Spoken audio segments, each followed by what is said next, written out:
Friday, September 1st, 2017. This is JournalTV, and I'm Jerry Clark. It's time for the news. Energetic, self-confident GOP gubernatorial candidate Ed Gillespie visited the Highlands region on Thursday, part of a regional set of appearances. Gillespie told the crowd that Virginia's economic growth wasn't what it should be, that he wanted to emphasize lower taxes and fewer regulations, as well as promote tourism. The candidate toured West Rock's Covington Mill, stopped off in Clifton Forge, and later went to a Daleville event to promote his candidacy. Listen. Big differences between me and my opponent, and that's what this election's about. The stakes are high. We've got to get Virginia growing again, and the choices are clear because I'm running on a 10% across the board cut in our individual income tax rates. Those rates were set in 1972, and they've not come down a lick in the 45 years since. Meanwhile, other states around us have been moving, and they become more competitive as we become less competitive. And my opponent, good man, but he's for higher taxes.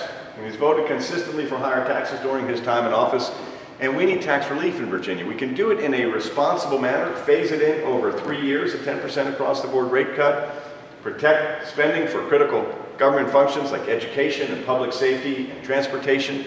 In fact, we could actually increase spending on all of those things and still bring down our tax rates over the next 3 years.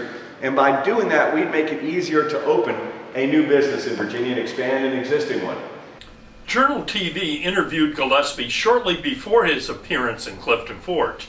Among other items, he was asked the key questions of why people should elect him as governor and what his strategy was for at least holding his own in Northern Virginia. Listen.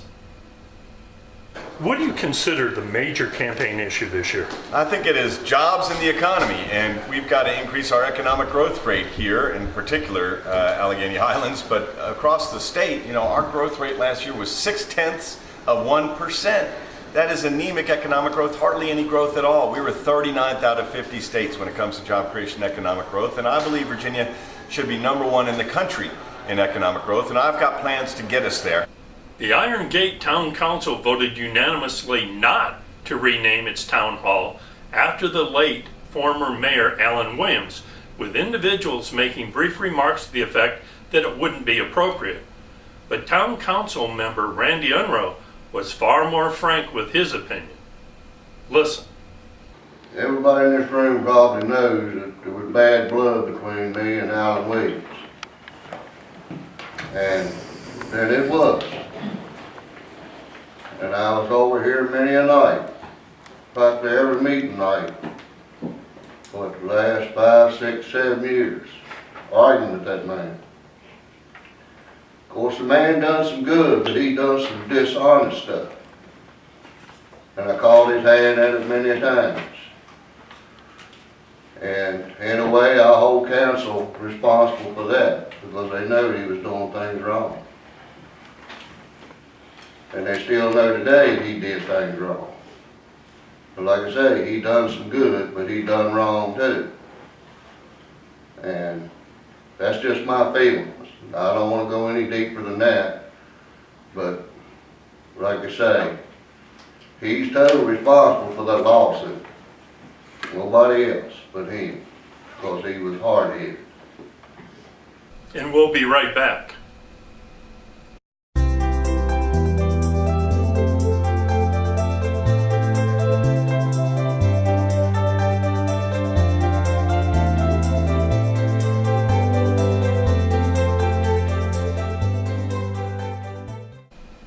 One of the key assets of the Alleghany Highlands is its tourism initiative, and an important part of that effort is an ever-expanding set of trails for recreation and hiking. But this past weekend, a so far unknown individual decided to deface some expensive signs on the Smith Creek Trail in Clifton Forge.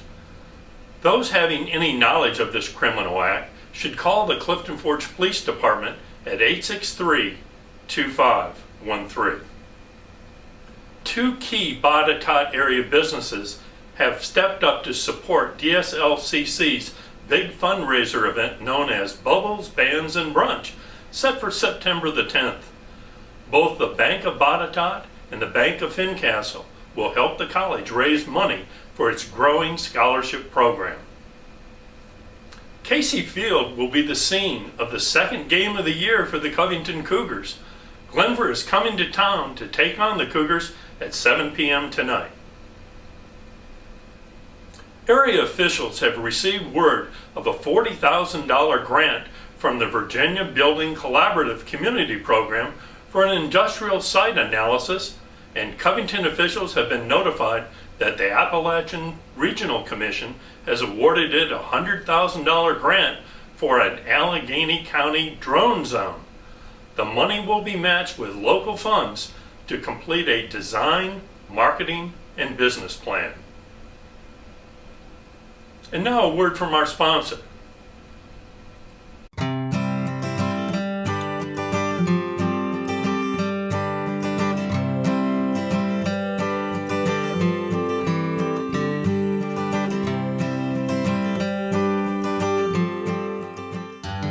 Let's take a look at some upcoming events.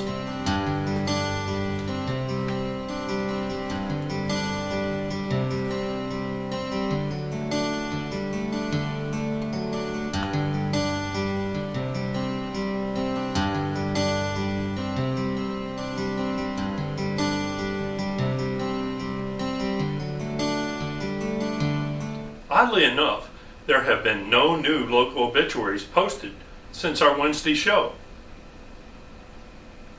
Let's check out the local weather forecast. On Saturday, it should be mostly cloudy with showers likely, highs of 66 and a low about 61. On Sunday, partly cloudy with scattered showers, high of 79 and a low of 61. On Monday, mostly sunny, high about 84 and low of 64. And that's the way it is on Friday, September 1st, 2017.